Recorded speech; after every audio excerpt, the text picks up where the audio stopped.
Welcome to Philosophy of the Soul, a channel dedicated to exploring deep thoughts on life, happiness, human nature, and personal growth. Today we explore the wise but quiet people. They don't talk much, but when they do, it's important. Why do the wisest people talk so little? What do they know that we've forgotten? Let's find out. Have you ever noticed how the people who seem to know the most often say the least? Maybe it's that quiet uncle who always sits at the edge of the family gathering, sipping tea and smiling without saying much. Or that one coworker who doesn't jump into every conversation, but when they do speak, everyone listens. There's something about their silence that feels intentional, peaceful, maybe even powerful. It makes you wonder, doesn't it? Why is it that the truly wise, the ones with deep thoughts and rich life experience, often choose to stay quiet? If you're in your 30s or beyond, this question might feel more personal than ever. Life has taught you lessons. You've been through things. Some joyful, some painful. And slowly, something shifts inside. You start to care less about being loud and more about being real.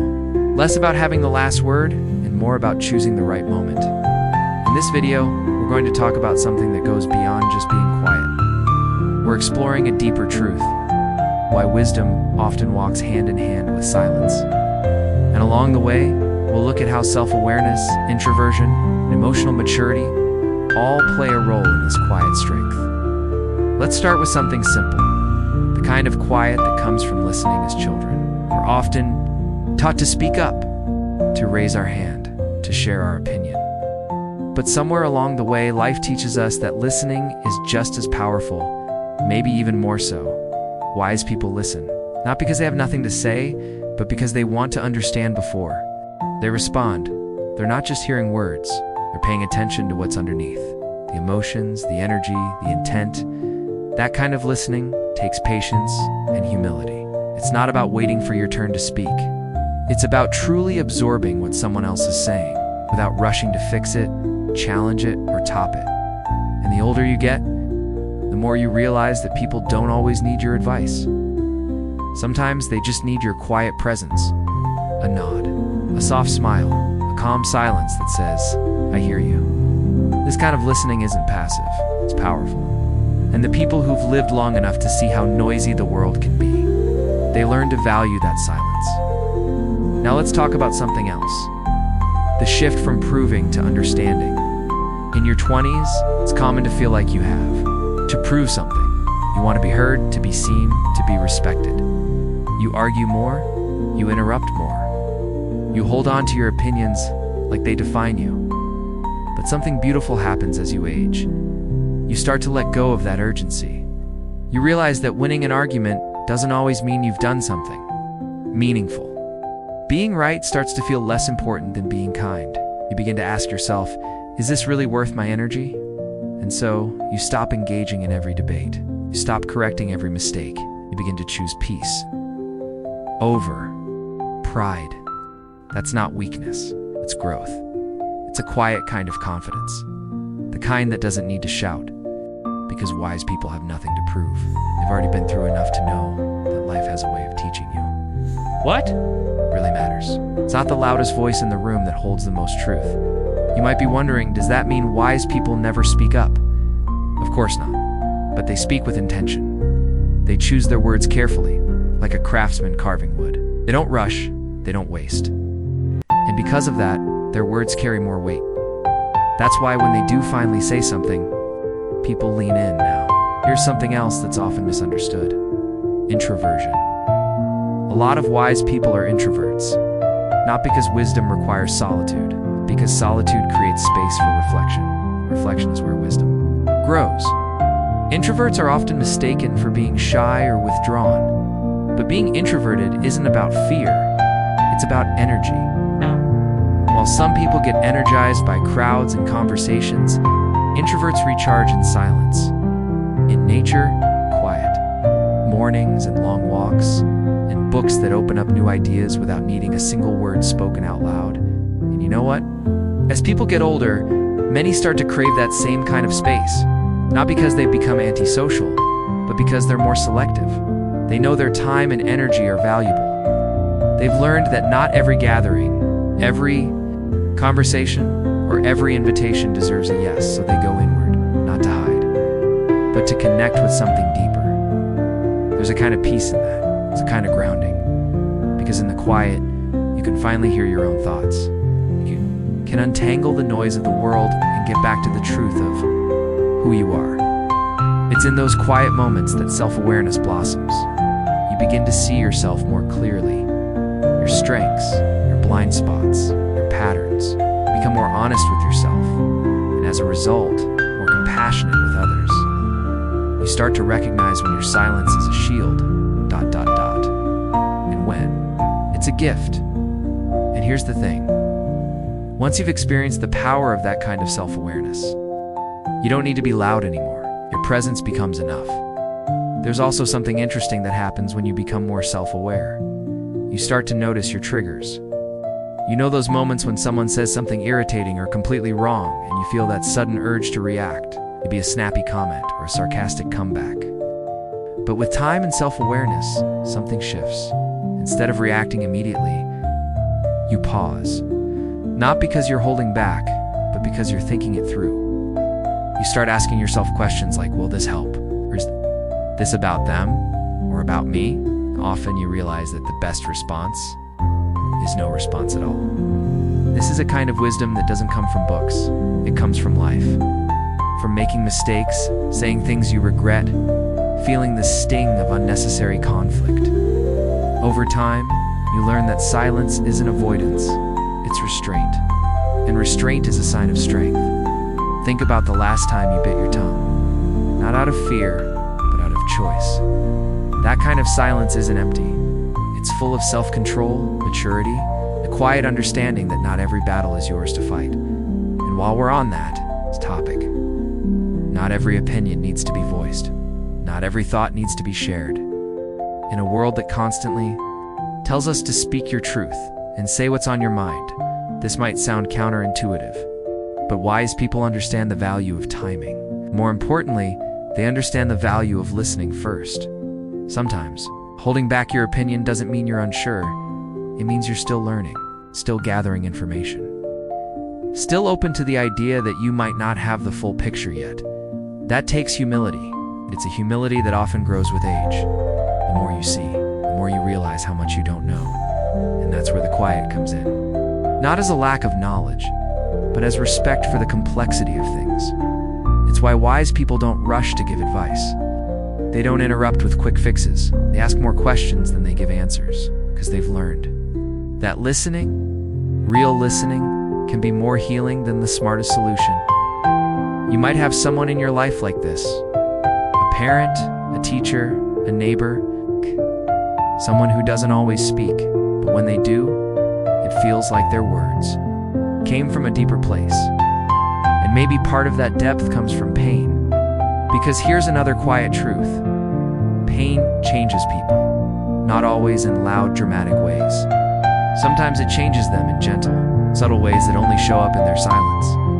People who've experienced loss, betrayal, failure, they often carry a stillness that others don't. Not because they've given up, but because they've let go of the illusion that they can control everything.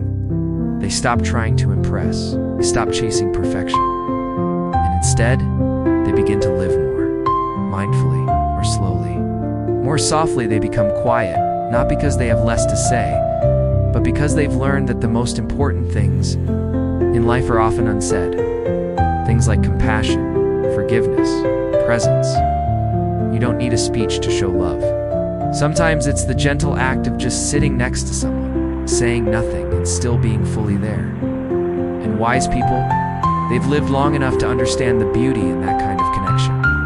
The kind that doesn't need to be explained or decorated with words. There's also something freeing about no longer needing to be understood by everyone. When you're younger, it's easy to get caught up in trying to explain yourself. You want people to know your intentions, to see your side, to validate your experience. But after a certain point, you realize that not everyone will get you. That's okay. You learn to be at peace with being misunderstood. It's not about closing yourself off. It's about knowing which conversations are worth your energy, which explanations are necessary, and which are simply attempts to win approval from people who may never see things the way you do. That kind of acceptance brings a calm with it. And it's in that calm that silence begins to feel like a friend, not a burden. You don't need to overshare. You don't need to post everything or speak constantly to prove you're alive and thinking. You can just be. And in that being, you're more connected to yourself than ever. Some people call this detachment, but it's not cold or distant. It's actually the opposite. It's warm, grounded, present. Because when you're no longer busy trying to fill the silence with noise, you start to hear what really matters. The birds in the morning, your own breathing, the voice in your head that you've ignored for years, telling you what you truly want. And maybe that's why wise people are often so quiet. They're not chasing anything. They found peace in the present moment. They're content watching, learning, absorbing. And when they speak, it's not to dominate, it's to connect. They don't speak to show off, they speak to serve. They speak with purpose. And because they don't speak all the time, their words land with more power. It's not about the volume, it's about the weight, the heart behind it, the intention. There's a certain dignity in quiet wisdom, a kind of grace that doesn't need applause or recognition, just is like a mountain, like the ocean on a calm morning. You can feel its presence even when it says nothing. And maybe that's what we're all slowly learning to value as we grow older. Not noise, not drama, not being seen or heard all the time, but depth, stillness, the ability to feel full without needing to be filled. And there's something else too. The more we understand ourselves, the more we begin to understand others. And when that happens, judgment begins to fall away. You don't feel the need to criticize as quickly.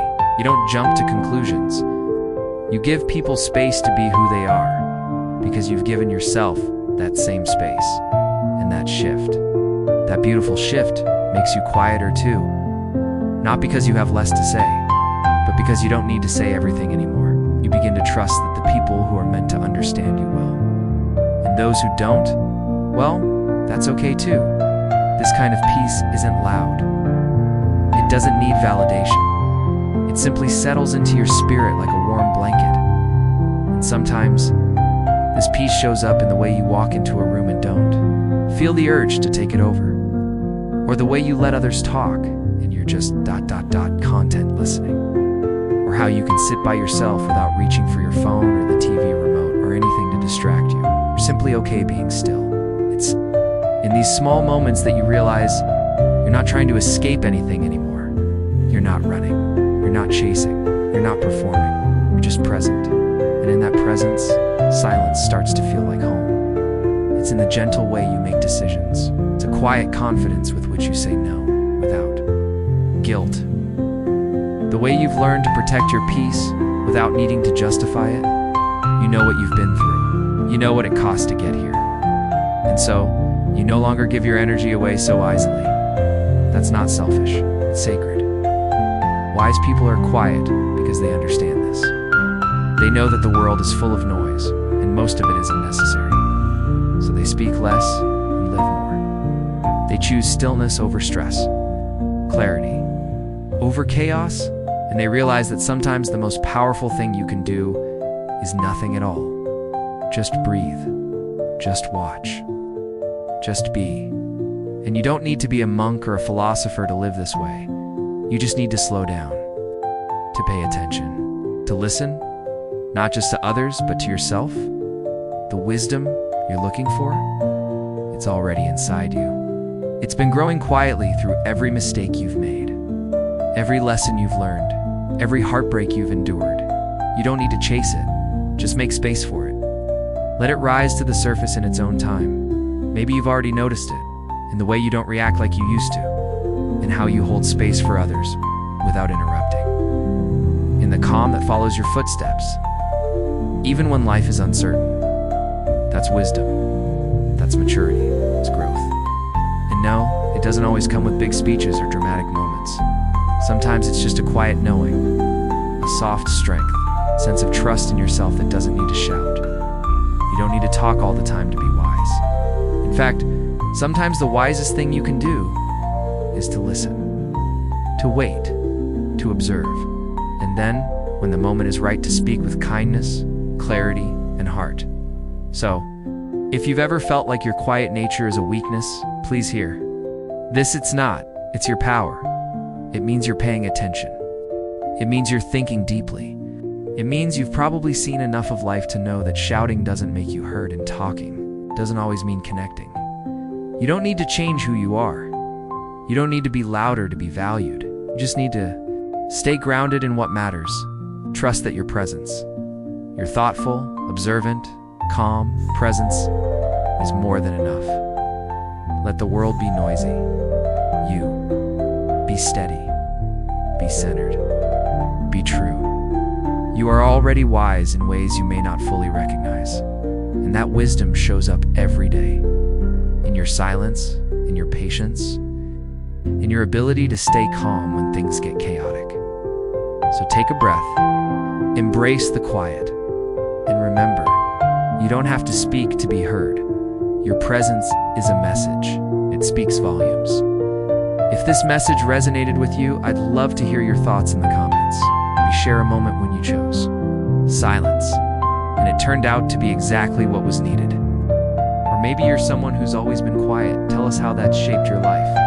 If you found this video meaningful, please consider liking it and subscribing to the channel. It helps more people find content that speaks to their soul, especially those who are on a journey toward deeper self-awareness and peace. And wherever you are in life, remember, it's never too late to grow quieter, wiser, and more in tune with who you really are.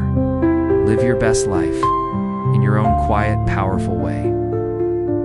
Thank you for listening, not just with your ears, but with your soul. If it resonated with you, subscribe and walk with me again in the next quiet thought.